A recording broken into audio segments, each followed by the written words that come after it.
नमस्कार, मैं हूं अंकुर और आप देख रहे हैं सत्यहिंदी.com। एक नजर डालते हैं अब तक की सुर्खियों पर। सीबीआई ने आज पंजाब में आम आदमी पार्टी के विधायक जसवंत सिंह गज्जन माजरा के परिसरों पर 40 करोड़ रुपए के बैंक धोखाधड़ी मामले में छापेमारी की। पंजाब के संगरूर में उनके आवास सहित संगरूर में 3 परिसरों की तलाशी ली गई। समाचार एजेंसी पीटीआई के हवाले से कहा गया है कि बैंक ऑफ इंडिया में 40.92 करोड़ रुपए की कथित ऋण धोखाधड़ी में एफआईआर दर्ज होने के बाद की गई तलाशी के दौरान सीबीआई ने अलग अलग व्यक्तियों के हस्ताक्षर वाले 94 खाली चेक बरामद किए, जिसमें आधार कार्ड शामिल थे। भारतीय जनता पार्टी के नेता तेजेंद्र बग्गा की मुश्किलें अभी कम नहीं हुई हैं। पंजाब की मोहाली कोर्ट ने शनिवार को बग्गा के खिलाफ गिरफ्तारी वारंट जारी किया है। कोर्ट ने पंजाब पुलिस को आदेश दिया है कि तेजेंद्र बग्गा को गिरफ्तार कर पेश किया जाए। मोहाली कोर्ट से अरेस्ट वारंट के बाद तेजेंद्र पाल सिंह बग्गा अपने आवास से अपने वकील से राय लेने निकले। बग्गा के पिता ने कहा कि बग्गा फरार नहीं हुए हैं, बल्कि वकील से राय लेने गए हैं। पंजाब पुलिस के द्वारा तेजेंद्र पाल सिंह बग्गा की गिरफ्तारी के खिलाफ दिल्ली बीजेपी सड़क पर उतर आई। दिल्ली की सिख राजनीति के बड़े चेहरे मनजिंदर सिंह सिरसा, दिल्ली बीजेपी अध्यक्ष आदेश गुप्ता सहित बीजेपी से जुड़े सिखों ने मुख्यमंत्री अरविंद केजरीवाल के आवास के बाहर प्रदर्शन किया है, लेकिन दिल्ली पुलिस ने उन्हें हिरासत में लिया। बग्गा की गिरफ्तारी को लेकर बीजेपी और आम आदमी पार्टी आमने सामने है। दिल्ली के उप मुख्यमंत्री मनीष सिसोदिया ने कहा कि दंगा भड़काने वाले अपने गुंडे को बचाने के लिए पूरी बीजेपी और उनकी सरकारें लग गई हैं। बीजेपी नेताओं के प्रदर्शन के कारण अरविंद केजरीवाल के घर के बाहर सुरक्षा बेहद कड़ी कर दी गई है। उधर बीजेपी युवा मोर्चा के कार्यकर्ताओं ने पंजाब में मुख्यमंत्री भगवंत मान के घर के बाहर प्रदर्शन किया है। केंद्रीय मंत्री और बीजेपी के बड़े नेता धर्मेंद्र प्रधान ने हाल ही में बिहार के मुख्यमंत्री नीतीश कुमार से मुलाकात की। कहा जा रहा है ये मुलाकात नजदीक आ रहे राष्ट्रपति और उपराष्ट्रपति के चुनाव को लेकर हुई है।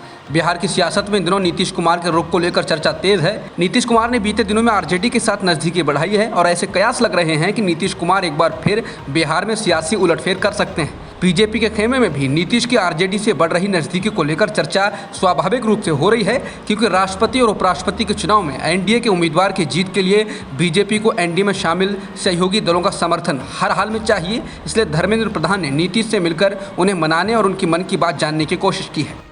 चेन्नई में 25 वर्षीय एक व्यक्ति की हिरासत में मौत के आरोप में तमिलनाडु पुलिस के 6 कर्मियों को गिरफ्तार किया गया। पुलिस कर्मियों पर अनुसूचित जाति और अनुसूचित जनजाति अधिनियम के तहत भी चार्ज लगाए गए हैं। इसके साथ ही पहले संदिग्ध मौत की धाराओं के तहत दर्ज मामले को पोस्टमार्टम में शरीर पर 13 चोटों के निशान मिलने के बाद हत्या के मामले में इसको बदल दिया गया। बता दें, पिछले महीने कथित तौर पर भांग ले जाने और एक पुलिसकर्मी पर हमला करने की कोशिश करने के आरोप में गिरफ्तार किए जाने के एक दिन बाद 25 वर्षीय की मौत हो गई थी।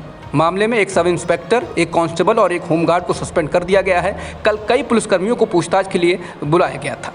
दिल्ली में विधायकों को तनख्वाह और भत्ते मिलाकर हर महीने 90,000 रुपये मिलेंगे। केंद्र सरकार ने दिल्ली सरकार के संबंध में भेजे गए प्रस्ताव को मंजूरी दे दी है। आम आदमी पार्टी ने कहा है कि केंद्र सरकार की ओर से ये मंजूरी 7 साल बाद दी गई है। अब दिल्ली विधानसभा का एक सत्र बुलाया जाएगा और उसमें इससे जुड़े प्रस्ताव को औपचारिक मंजूरी देकर इस बारे में अधिसूचना जारी कर दी जाएगी। आम आदमी पार्टी का कहना था कि दिल्ली में विधायकों को पूरे देश में सबसे कम तनख्वाह मिलती है। वर्तमान में दिल्ली में विधायकों को हर महीने 12,000 रुपये तनख्वाह मिलती है और सारे भत्ते मिलाकर उन्हें हर महीने 54,000 रुपये मिलते हैं। लेकिन अब उनकी तनख्वाह 30,000 रुपये हो जाएगी और सारे भत्तों को मिलाकर ये 90,000 रुपये हर महीने होगी। कांग्रेस के वरिष्ठ नेता और हरियाणा के पूर्व सीएम भूपेंद्र सिंह हुड्डा से किसान नेता राकेश टिकैत के नेतृत्व में किसान नेताओं की मुलाकात के कई मायने लगाए जा रहे हैं। ये मुलाकात ऐसे समय हो रही है जब किसान नेताओं ने केंद्र सरकार पर वादा खिलाफी का आरोप लगाया है। तीनों कृषि बिल वापस लेने के समय पीएम मोदी ने किसानों से कई वादे किए थे, लेकिन लंबा समय बीतने के बावजूद एक भी वादा पूरा नहीं किया गया है। कांग्रेस चिंतन शिविर में किसानों के मुद्दे पर विचार होना है।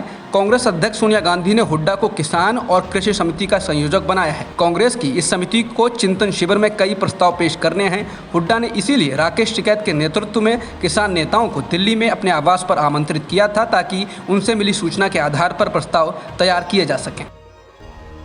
घरेलू एलपीजी सिलेंडर 50 रुपये महंगा हो गया है। अब 14.2 किलो के नॉन सब्सिडी वाले एलपीजी सिलेंडर की कीमत 999.50 रुपये हो गई है और ये शनिवार से ही लागू हो गई। घरेलू एलपीजी सिलेंडर की कीमतों में बीते साल अक्टूबर के बाद ये पहली बढ़ोतरी की गई है। बता दें कि बीते दिनों में पेट्रोल और डीजल की कीमतें बढ़ाने के साथ ही कमर्शियल एलपीजी सिलेंडर के दाम भी इजाफा हुआ था। इस महीने की शुरुआत में 19 किलो वाले कमर्शियल एलपीजी सिलेंडर की कीमत में 102 रुपये की बढ़ोतरी हुई थी और दिल्ली में इसकी कीमत 2,355 रुपये हो गई थी। लगातार मिल रही चुनावी हार से परेशान कांग्रेस उदयपुर में होने वाले चिंतन शिविर को लेकर तैयारियों में जुटी है। उदयपुर में चिंतन शिविर 13 मई से शुरू होकर 15 मई तक चलेगा और इसमें देश भर की कांग्रेस कमेटियों से जुड़े 400 नेता शामिल होंगे। इससे पहले 9 मई को दिल्ली में कांग्रेस वर्किंग कमेटी की बैठक भी बुलाई गई है। इस बैठक में चिंतन शिविर से जुड़ी तैयारियों का जायजा लिया जाएगा। सबसे अहम बात जो इस चिंतन शिविर को लेकर सामने आई है वो ये कि इस शिविर में कांग्रेस में ओबीसी, SC, ST और अल्पसंख्यकों को पार्टी में 50% आरक्षण दिए जाने का प्रस्ताव आ सकता है। खबरों के मुताबिक पार्टी के कई नेता चिंतन शिविर में ऐसे प्रस्ताव को लाने की तैयारी में जुटे हैं। तमिलनाडु के मुख्यमंत्री M.K. स्टालिन की सरकार का 1 साल पूरा हो गया है। इस मौके पर आज उन्होंने राज्य द्वारा संचालित बस में यात्रा की और यात्रियों से बातचीत की। स्टालिन ने सरकार का 1 साल पूरे होने पर कई जन कल्याणकारी योजनाओं का भी ऐलान किया, जिसमें सरकारी स्कूलों के छात्रों के लिए पोषण सुनिश्चित करने के लिए नाश्ता उपलब्ध कराना शामिल है। अपनी घोषणा में उन्होंने कहा कि कक्षा 1 से 5 तक के छात्रों को सभी वर्किंग डेज में पौष्टिक नाश्ता उपलब्ध कराया जाएगा। राज्य विधानसभा में बोलते हुए स्टालिन ने कहा कि उनकी सरकार ने अपने चुनावी घोषणा पत्र में DMK के द्वारा किए गए वादों में से 60 से 70% वादे पूरे किए हैं। उन्होंने अपनी सरकार की योजनाओं के लिए एक नया शब्द द्रविड़ मॉडल भी दिया। आज झारखंड के जमशेदपुर में टाटा स्टील फैक्ट्री के कोक प्लांट में बैटरी फटने से आग लग गई, जिसके बाद आग लगने के आसपास कई इलाकों में भगदड़ मच गई। मिली जानकारी के मुताबिक प्लांट में कथित तौर पर बैटरी फटने से आग लगी। फिलहाल आग लगने की वजह को लेकर जांच चल रही है। वहीं आग पर काबू पाने के लिए मौके पर दमकल की 5 गाड़ियां पहुंची। इस हादसे में 2 मजदूर घायल बताए जा रहे हैं। अब तक की खबरों में इतना ही। बाकी खबरों के लिए बने रहिए सत्यहिंदी.com के साथ।